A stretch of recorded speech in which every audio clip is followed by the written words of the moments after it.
back to Book Babble. I'm your host, John Hartness, and joining me, as always, is my associate publisher from Falstaff Books, Melissa McArthur. And tonight, live from Saga 2020, Woo! the man, the myth, the legend, the goatee, Richard Kadrey.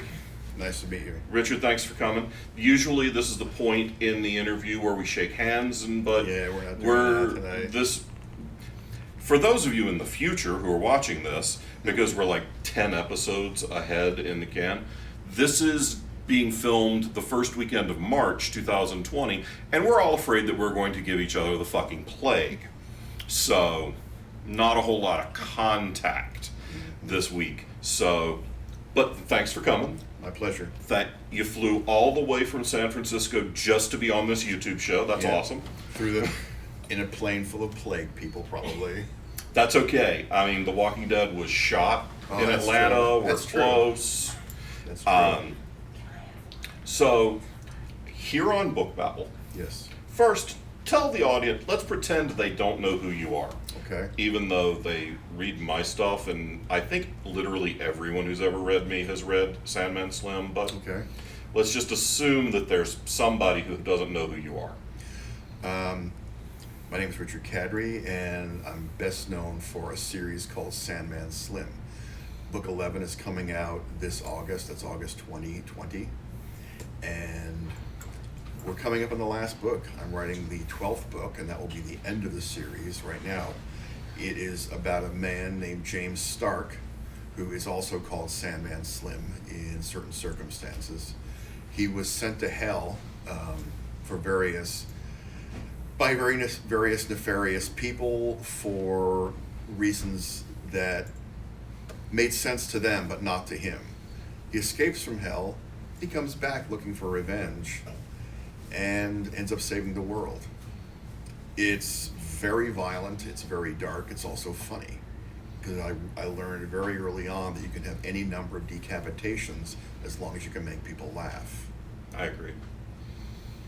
So that's the basics right there. I don't understand why they don't ever put you on any of the writing comedy panels at Dragon Con, because I've read your stuff. There's a lot of humor there, but... Yeah, I don't know. It's not something I like to talk about that much. I mean, for me, talking about comedy is sort of like the death of comedy. Yeah, So, if you have to there are people explain who the are joke. There are people who are good at it, but I just can't do it.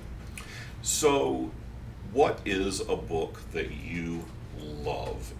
It can be recent, it can be something you've loved forever. Yeah. The book that people may not know about, Okay. that you love. Oh, that they don't know about. Because I was going to say Blood Meridian by Cormac McCarthy.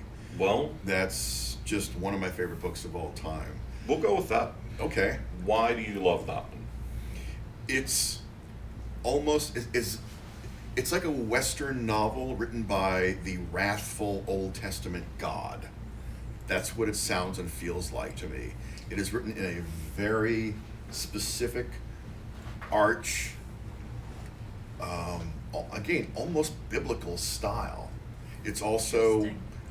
one of the most violent books you will ever read. It's not a book for everyone because Judge Holden, who's at the center of the book, is a seductive, fascinating monster and one of the worst people in fiction. Really? He is just horrible. But you can't look away from him. He's fascinating. He's that kind of monster where anything he does is interesting, but what he does is horrifying. Is he the protagonist? No, the kid is Okay. the protagonist, Okay. but the kid is thrown in with the judge and a band of desperados. And is this another McCarthy book where the kid doesn't have a name, or... He's the kid. Okay. McCarthy also wrote The Road, Right. which is one of the bleakest books I've ever read. And I think out of all the books I've completed, that took me the longest. And it's a short book. Yeah, but I had to stop and come back and stop Sure. and come back. I couldn't read that in one sitting. Mm-hmm. Is Blood Meridian like that, but because of the violence? For a lot of people, it is. It's hard to take just in large doses. And also, at least for me, because of the way he uses language. Mhm. I stop every now and then just because I want to take in the words. There aren't that many writers right now that I can think of who make me love words the way he does. So yeah, it's a book you stop and start, but in a good way. I had a similar experience last summer when I was driving down to Dragon Con. I was listening to the audiobook of Magic for Liars by Sarah Galen. Ah, right. And I thought that was one of the most fantastic urban fantasies I'd read in years. Mhm. And one of the things that Gailey did in multiple places is they had, again, that turn of phrase that for me I had to stop Yeah. and listen to music for a little while and let that percolate, and also get over being angry that I didn't write it. Yeah, Call yeah, me yeah. and fuss about it being so good. I may have done that twice. Yeah. It's not that long a drive. I It's know. also not that long a book. Yeah. But yeah. So I know what you mean. It's even a great title. It is. Yeah. Brilliant title. Now a lot of McCarthy's stuff has been adapted for film. Has this? Oh God, no. Okay. They've tried several times. I think on YouTube, if you look, you can find a short version where James Franco tried to. He had a proposal and he did some test footage of it, and it's Too just much. not going to work. I mean, the way the story is told is through the prose, and if you it's that problematic book where if you just took the incidents from the book and put them on film, they'd lose all their power, because it's not that Old Testament God voice explaining it to you in thunderous, beautiful prose. I kind of felt that way about Fight Club. Because the book and the movie, I think, are They're very They're different. different, Yeah. yeah. And I mean, I think they're both brilliant in their own Absolutely. ways. I love the movie. But the movie, yeah, is definitely not the book. right. I've never read Fight Club, but Should. I've read other Palahniuk, and I love his voice. Yeah. Yeah. Fight Club's really worth reading. And again, it's a very Absolutely. short book. And And since his agents ripped him off, he could use the royalties. yeah, man. That was brutal, wasn't it? That's an amazing little scandal there. You would think that ripping off someone that famous would not make sense, because at some point someone's going to realize, why am I not a millionaire?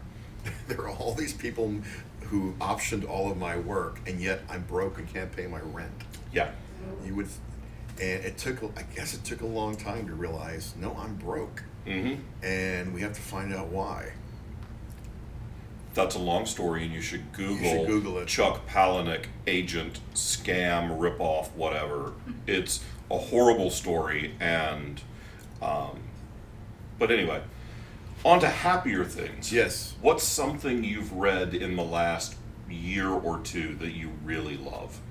I'm reading right now. I'm actually kind of going back to popular. Let's see.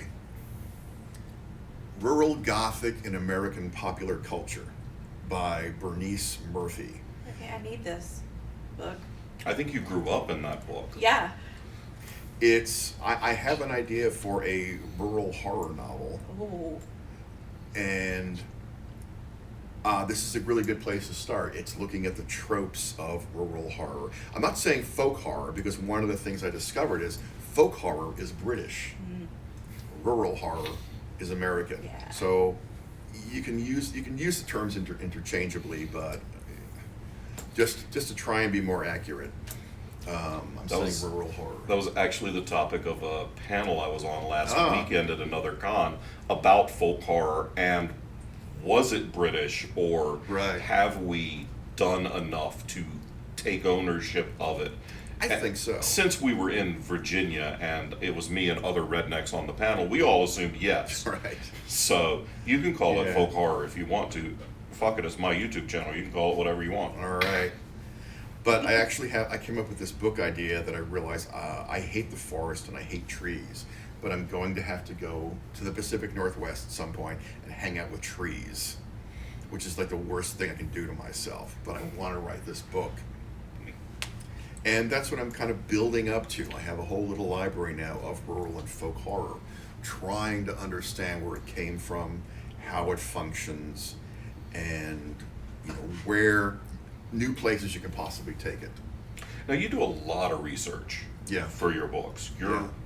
You're a more academic writer than people may think from reading dark urban fantasy. Yeah. But maybe. there's a ton. We've been on a lot of panels together Yeah. at conventions, and I always want to sit ahead of you in the rotation so that I can look smarter. Because if I'm behind you, I'm like, well, the jig's up there. I know people are going to know that I don't read anything. So is that something you've always done when you've written? Is a lot of research for? Yeah, I mean, I started out in journalism, so I'm always want to research a subject before I jump into it. So, and that's just sort of second nature to me at this point. And I want to understand. Well, like in Sandman Slim, I wanted to understand the idea of Lucifer and devil. That's a lot of Sandman Slim revolves around what is the nature of evil, who is God, who is Satan, or Lucifer, as it's referred to in the books. And I did a lot of reading about that in the Western canon. And again, anything you read about that goes deeply into biblical myths, once again reinforces why people like me leave the church, because you realize that nothing makes any sense. It's all bullshit, and there's 50 versions of every story. So my favorite take on Lucifer, I forget which sect had this, is that Lucifer and Christ were twin brothers. Ooh. And you had kind of a Cain and Abel story with the two of them. I forget which group that was. But time. Oh, timey-wimey, wibbly-wobbly. Kind of. Yeah. God Kind don't care. God don't care about time. Also, we don't know how old Christ was when he manifested and came to earth. Okay. It's mythology. I mean, you can make it whatever you want. Any group can read history, can read the mythology, and turn it into something that makes sense to them. It makes sense to nobody else. And that's why they get burned at the stake, or driven into the sea. Part of the premise of my first novel, one of the core premises of my first novel, called The Chosen, was that Lucifer was the most faithful angel. Because he knew what he was getting into by... Well, he was. Yeah. I mean... He was doing his job. Lucifer is... if you go back to the Old Testament, Lucifer is the tester. Lucifer tests humanity's faith in God. And that was the Old Testament version of him. In the Job story, Lucifer isn't going out and just being a jackass to Job. He's doing it with God's blessing to test Job, to test his faith. Later on, when you start getting into New Testament stuff, that's where you get into basically the church and control systems. To control people, you need a monster. And that's where Lucifer becomes Satan, becomes a monster, and is the enemy of God. But that's just politics. That's all that is. Have you watched the TV show Lucifer? Nope. I wrote the comic Lucifer. I will probably look at the TV show at some point. I've never seen Lucifer. I have never seen Supernatural. Okay. Both of those things. It's probably good given the tenor of Sandman Slim. Yeah, well, that's the thing people told me about. Oh, you should go watch Supernatural. It has all kinds of angel war stuff in it. It's like, no. I'm not going near it until I finish Sandman Slim. I don't want any accusations of, stealing from, ripping off Supernatural. So I'm not going to touch the thing until it's done. I'm curious about it. I have friends who are huge fans. One of them's downstairs. Gail Martin is a massive Supernatural fan. The only thing I know about Supernatural is those fuckers. Their limo almost ran me over at Comic-Con once. Oh no! And the driver yelled at me. Like, I was in the crosswalk. Their limo wanted to go through, and he almost ran me over. And I was the guy who was who was the bad guy. So yeah. That's another reason I haven't watched the show. Hopefully you at least kick the tires or something. I have kind of a chip on my shoulder after they try to run me down. All right, well, Winchesters, if you're watching, fucking everybody. I need the views. And your driver's a dick. Absolutely. Well, thank you for taking a few minutes out of your evening with us. All right, it was fun. We appreciate you sharing your book recommendations. When can they buy Ballistic Kiss? Comes out August 25th this year.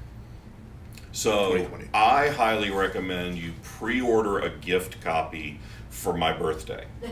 There you go. My birthday happens before then too, so So you can Alright. Yeah. pre-order a couple of hardcovers. Just send them to the Falstaff office. We'll appreciate it. There you go. All right. Thank you, brother. Thank you, man.